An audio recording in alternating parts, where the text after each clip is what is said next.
Hey everyone, it's Allie and welcome to my channel, and today I'm super excited to talk to you about everything I read during the month of July as well as everything I hope to read during August. Alright, so I had pretty high expectations for myself for the month of July just based on the fact that it's summer and I had a lot of people coming and visiting me, and I think I picked out 10 books on my TBR, but I had the goal of reading 8. And I am a little bit surprised to say it, but I did end up reading 8 books. And just like most months, I had a pretty good mix of all different genres, but I do tend to lean a little bit more towards literary fiction during the summer months than during other parts of the year. But I would say that my favorite genres are thrillers, historical fiction. I'm starting to really like nonfiction a lot more, although I didn't get through my nonfiction book, which I'll talk more about later. But looking at everything that I did read this month, I feel like it overall was a pretty good month as far as rating. So without further ado, let's go ahead and get into it. So I started off the month by reading Other Birds by Sarah Addison Allen. I thought that this one would be perfect for the summer because it's set in the small coastal town of Mallow Island, South Carolina, which I think is made up, but it says it's like right outside of Charleston, which is where I live, so I thought that would be really cool, especially since it is my first summer in the Charleston area. And I liked this because it was literary fiction, it was kind of a coming of age, there's some family drama, but there's also a little bit of magical realism, a little bit of a mystery going on, and those are my favorite kind of literary fiction books where there's just a little bit more to the story than maybe just like a family drama. I did end up giving this 4 stars, but I think if you really like this genre, you probably would give it more like 4.5 or even 5. And overall, I would recommend this, especially if you are looking for a coastal setting type of book for the summer season. Then I read the second book in the Cormoran Strike series by Robert Galbraith, who is J.K. Rowling, and I really enjoyed the first book. I think I'm just going to end up reading 1 a month until I finish the series. I think there are currently 7 out. So yeah, even though I'm not massively into like detective crime fiction, I really have been enjoying this series so far. I mean, J.K. Rowling, she's just an amazing author. I would read anything she put out, but I feel like there's a really nice mix of like personal character development and then the crime as well, because I just feel like a lot of times in crime books it can get a little tedious with like all the interviewing and stuff like that. So if you are also not a massive detective crime fan, I would recommend giving this a try. This story was pretty wild too. It kind of shows that J.K. Rowling is willing to step outside of like just a normal crime, because the first book was pretty tame in the sense that it followed a potential suicide, potential murder case. This one, I don't want to say too much about it, but someone does end up murdered, of course. But the crime is like really bizarre and a little bit gruesome, so maybe if you are like easily grossed out, this wouldn't be the one for you. But it was just such a unique crime, and I absolutely did not see how it was going to end at all or who the killer was going to be. I did give this 5 stars just because for what it was, I think it was an amazing book. I wouldn't say this is now like a new favorite book of all time, but I'm just so excited to get further into this series and see how these characters develop, and I feel like overall it probably will be a 5-star series. Okay, and then I read The Family Remains and The Family Upstairs, and these are books that could be read on their own, but I would absolutely recommend reading the first one, which I'm pretty sure The Family Upstairs is the first one. Yeah, so The Family Upstairs, I would recommend reading this first. Just ignore the fact that that is totally ripped, and then read The Family Remains second. And I also would recommend reading them back to back. I read both of these in one weekend, and I will say I personally did like The Family Upstairs, the first one, a bit more than the second. So I did end up giving The Family Upstairs 5 stars. I thought it was just such a good book overall, and Lisa Joel, I think, is a fantastic author. She's definitely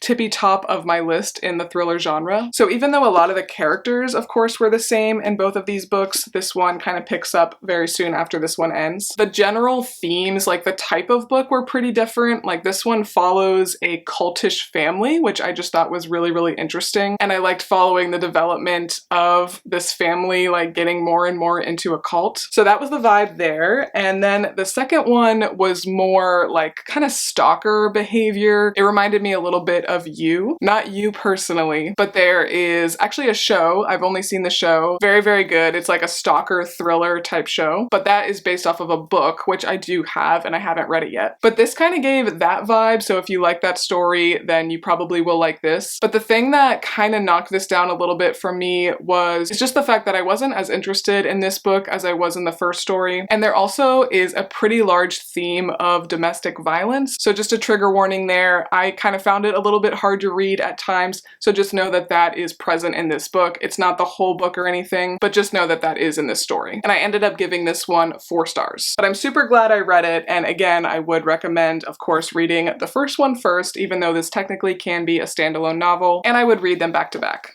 Now we have, unfortunately, my least favorite read of the month, and that was The Jet Setters by Amanda Iyer Ward, I think is how you say her name. And totally, admittedly, this is just really not for me. I thought it would be a cute book for the summer because it's about a family going on a cruise and they're kind of working through their family drama. And I did like certain aspects of the story. I liked that it was multiple perspectives. I liked that it was set on the cruise ship and they like landed in all these different ports. But I just didn't think it was executed the best. And I would say it felt a bit like an Ellen Hilderbrand book, but just not as good. But that's just my opinion. Of course, this is a Reese Witherspoon book club pick, so I'm sure some people absolutely love this book, but yeah, just not for me. I gave it 3 stars, which is pretty much the lowest that I do rate a book. Now we have The Lost Story by Meg Schaefer, and Meg Schaefer is the one who wrote The Wishing Game, which came out last summer. I absolutely love that book. That was 5 stars from me. It was kind of like Charlie and the Chocolate Factory for book lovers, and it was just the sweetest story, and I would highly recommend that. This one I also did really like. It was kind of like a mystery with a little bit of romance and some like Narnia themes. Lots and lots of magical realism, which is one of my favorite genres. And it was just really cute. Like, I love the way Meg Schaefer writes. She kind of writes the way that I hope to write. I really like the stories she tells because they almost feel like middle grade. They feel very innocent and childlike in a way, but they are written for adults. Like, there's some swear words and things like that in there. But other than that, they are clean stories, and I just kind of feel like they are middle grade books for adults, if that makes sense. So yeah, I feel like of all the authors I've read, she's like my author inspo of like who I want to be. But an adorable cover, an adorable book, I would highly recommend, especially if you, like me, love Narnia and just love an overall sweet story. So 4.5, but a very strong 4.5. And now we have my favorite book of the month, I think, and you can't really tell what it is because I don't have the slipcover, but it is East of Eden by John Steinbeck. And my sister had been trying to get me to read this for a while. She stayed with us for a good part of the summer. I feel like I am a little bit intimidated by the classics sometimes, and she's like a big classics person. That's what she really likes to read. And she said, like, don't be intimidated by this book because it was written in 1952, I think, so it's not like the language is super hard to understand. And I will absolutely say, I think John Steinbeck writes, at least for me, perfectly. Like, he has the perfect amount of description, but then dialogue. Because some books, like Lord of the Rings and other books like that, like the description can almost get too deep for my preference. But I think John Steinbeck, in this book at least, the first one that I've read from him, he sets up the scene very well. You can picture everything. It's beautifully written, but he doesn't go on and on and on. But this book is 600 pages. It's a solid story. It follows 2 families across a few generations, which I absolutely love. Those are some of my favorite books. There's some really good characters, some really likable characters in here, some really unlikable characters, and I feel like it's just all about that character development and how these families grow over time. I would recommend not really looking that much into this book though. All I really want to say is it follows these families because I feel like a large part of the fun of the story is that you don't know what's going to happen next. But there were some thriller-ish vibes throughout the story, I will say, which I was not expecting at all. So I really was hooked. I really wanted to continue reading. And I think if you read this like when it first came out, I think this book would have been pretty scandalous. Not that it's super graphic or anything, but just like what it's talking about, I think would have been pretty scandalous to read. So I would recommend, but take your time with this one. Make sure you're like in the space to read it. I did take a solid week to get through it, which is pretty long for me to read a book.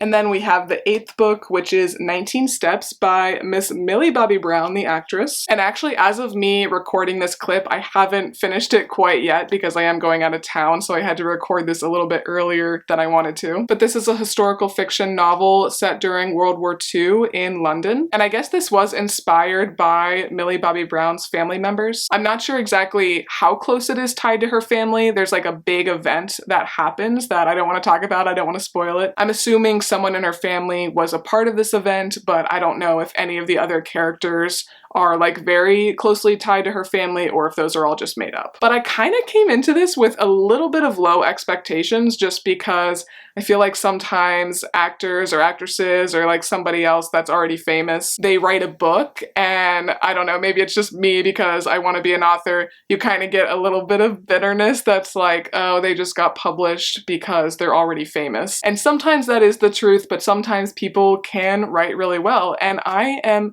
very pleasantly surprised that Millie Bobby Brown can actually write very well. I think I did read somewhere that she did have some help with the book overall, but it's strong. Like I definitely feel like it is worth reading and it's pretty on par with a lot of other historical fiction books. It's not super thick, so it's not as in-depth as other historical fiction books, and I wouldn't say Millie Bobby Brown is now going to be like the top of the historical fiction genre, but I do think this is worth reading, and I think this actually would be a very good kind of entry to historical fiction book for someone. Because a lot of them are so in-depth and thick, I think they can be intimidating, but this one is only about 300 pages, and it's reading really easily, and I am definitely engrossed in the story. So I don't want to say what the big event is, because that kind of spoils a lot of the book, I think, but I will just say that this is an event that I never heard of before, and I think a lot of World War II books can kind of start to all feel the same. This one stands out because, yeah, I had never heard of this event. But yeah, I'm gonna say right now, I think it's gonna be at least a 4, but depending on how the ending goes, maybe even a 4.5. But now let's go over to my little bookshelf and we'll talk about everything that I want to read during the month of August. So I've got everything on my bookshelf here. I like to have all my books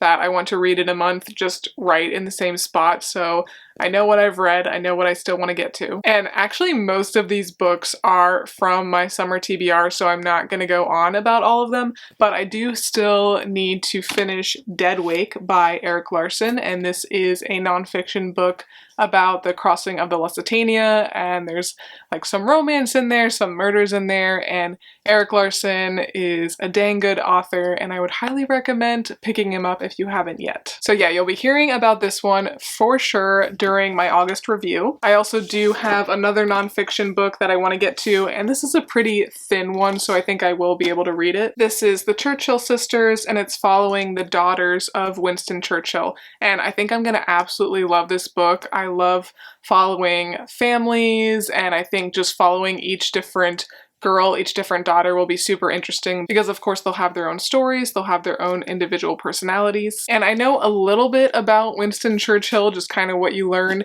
in history class, but don't know too much about like him personally and his family. So I think I will absolutely fly through this once I get going. I am also very much looking forward to reading the 3rd book in the Cormoran Strike series. So yeah, as you just heard me talking about earlier in this video, the 2nd book was a little bit crazy, so Robert Galbraith, aka J.K. Rowling, is not afraid to get a little bit crazy in these stories. So I'm absolutely looking forward to just how she progresses the series. I am very much hoping to read this entire series, and I feel like this is one I could potentially get through in like a week if it's good. And this series is the Natural series by Jennifer Lynn Barnes. She's the one who wrote the Inheritance Games. I only actually read the 1st book in the Inheritance Games series, and I do have the first 3. I do plan on finishing it eventually, probably this fall even, but yeah, I was not as into that as I hoped I would be. I think I just didn't really know what the series was going to be about, but this one sounds much more interesting to me. We are following a group of young people, I don't know if they're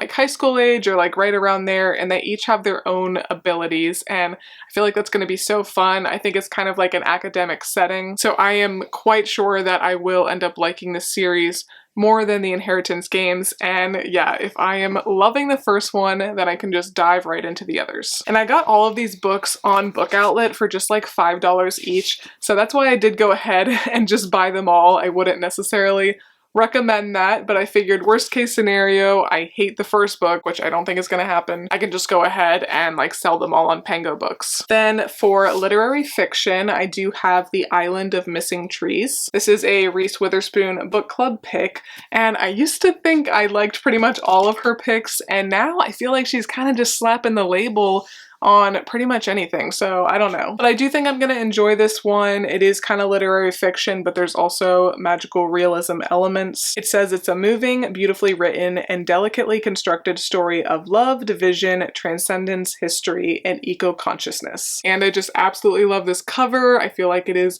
very fitting for summer, so gotta get it in before the end of the season. I pulled out the wrong book, but I do want to read the first book in this series, and maybe if it's a really quick read, and depending on how some of these other books are going, how my month is going in general with reading, maybe I will read more of the series. But the first one is actually The Thickety, A Path Begins, and it's by J.A. White, and it looks like there are 4 books in the series, and I'm pretty sure I do have all 4 because I got them at a secondhand bookstore, I think last year. But I think this is just going to be a really fun series. It does sound very fall-like, so I probably won't read them all in August, but I would imagine that I will finish them in the early fall season if I don't get to them this month. There's a spider queen, there's a princess, guardian creatures, a king's dangerous secret. Yeah, I think this world is just going to be a lot of fun, and I've never really heard anyone talking about this before, so hopefully it will be a nice middle grade series that I will be able to recommend to you guys. And then I wouldn't be surprised if I ended up sliding a thriller in here, but I do have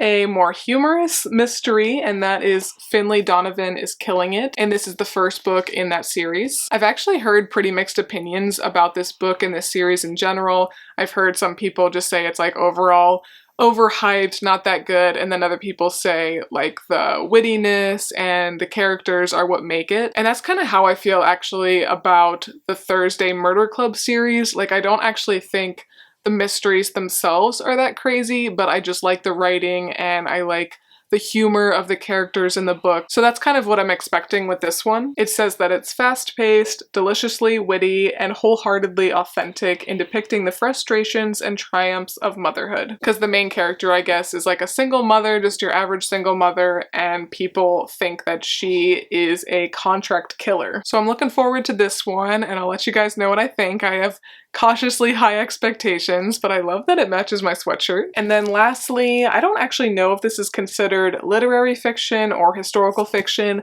but this is Bridge of Clay by Marcus Zusak, I think is how you say his name.